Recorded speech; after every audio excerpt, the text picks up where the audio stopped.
নমস্কার দর্শক বন্ধুরা, প্রিয়াঙ্কা রান্নাঘরে সবাইকে স্বাগত। আমার চ্যানেলটি সাবস্ক্রাইব করা না থাকলে এখনই সাবস্ক্রাইব করে নিন পরের ভিডিওগুলি দেখার জন্য। আমার আজকের রেসিপি চিংড়ি মাছের মালাইকারি। এই রেসিপিটা আমার মায়ের হাতের তৈরি, খুবই কম মশলায় দারুণ সুস্বাদু একটি রেসিপি। চিংড়ি মাছের মালাইকারি প্রায় সকলেরই পছন্দের একটি রেসিপি। আসুন দেখে নেওয়া যাক আজকের রেসিপি চিংড়ি মাছের মালাইকারি। চিংড়ি মাছের মালাইকারি বানাতে এখানে দুটো নারকেল আমি কুড়িয়ে নিয়েছি। এরপর নারকেল দুটোর মধ্যে 1 কাপ গরম জল দিয়ে ভিজিয়ে রেখে তারপর তার থেকে দুধ বার করে নেওয়া হয়েছে। এখানে 1 কেজি গলদা চিংড়ি নেওয়া হয়েছে। গলদা চিংড়িগুলো এক একটা সাইজের ওজন 100 থেকে 125 গ্রামের মধ্যে।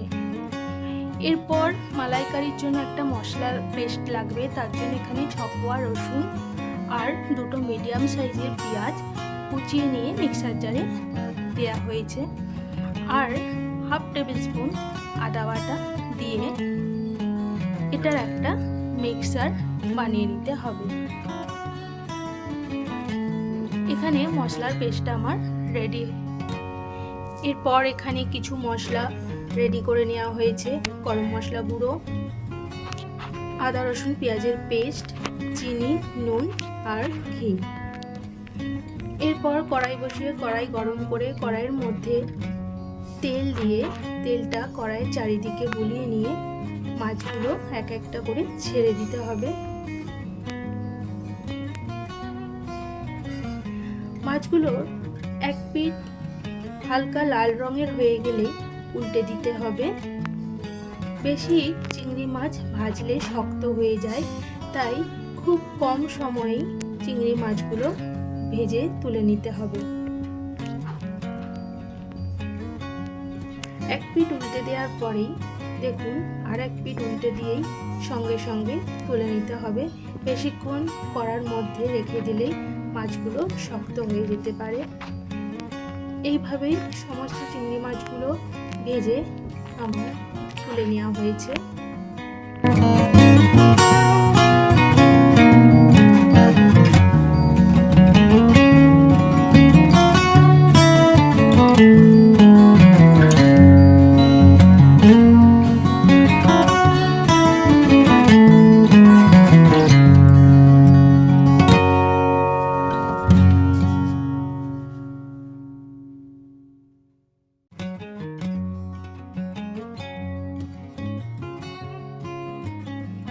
এরপর মাছ ভাজার তেলের মধ্যেই 2 টেবিল স্পুন গাওয়া ঘি দিয়ে দিতে হবে।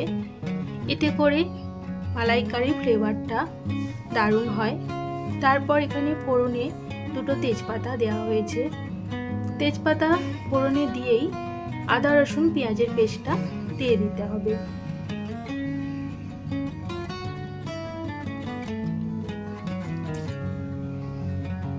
আদা রসুন পেঁয়াজটাকে ভালো করে তেলের মধ্যে ভেজে নিতে হবে। মিডিয়াম ফ্লেমে মশলাটা ভাজতে হবে।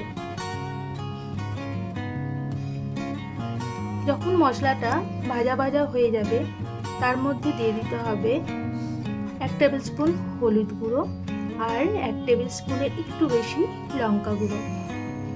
এবার আবারও সব কিছু ভালো করে একসঙ্গে কিছুক্ষণ সময় নিয়ে কষিয়ে নেব। এখানে কোনো জল দিয়ে কষালে চলবে না, তাতে টেস্টটা নষ্ট হয়ে যেতে পারে। এরপর এখানে মিষ্টির জন্য অল্প পরিমাণ চিনি দেওয়া হয়েছে আর স্বাদ অনুসারে লবণ দেওয়া হয়েছে। মালাইকারিতে অল্প চিনি না দিলে মালাইকারি ঠিক জমে না। এরপর এখানে জলের প্রয়োজন পড়লে নারকেলের দুধ দিয়েই মশলাটা কষিয়ে নিতে হবে। অল্প পরিমাণ নারকেলের দুধ দিয়ে মশলাটা আবারও কিছুক্ষণ কষিয়ে নেওয়া হচ্ছে। যখনই কষানো হয়ে গেছে তারপর এর মধ্যে দিয়ে দেওয়া হচ্ছে বাড়ির তৈরি গরম মশলা গুঁড়ো। গরম মশলার মধ্যে জায়ফল, জয়িত্রী, এলাচ, লবঙ্গ, দারচিনি একসঙ্গে ড্রাই রোস্ট করে গুঁড়িয়ে নেওয়া হয়েছে ভেজে। এরপর মশলাটা দিয়ে একটু নেড়ে চেড়েই মাছগুলো দিয়ে দিতে হবে। মাছগুলো দেওয়া হয়ে গেলে উপর থেকে নারকেলের দুধটা অল্প অল্প করে দিয়ে একভাবে কন্টিনিউ মাছের মশলাটাকে নাড়তে হবে। একভাবে পুরো দুধটা ঢেলে দিলে হবে না, ঠিক এইভাবেই অল্প অল্প দুধ দিয়ে কন্টিনিউ নেড়ে নেড়ে মাছের মধ্যে নারকেলের দুধটাকে ভালো করে কষিয়ে নিতে হবে।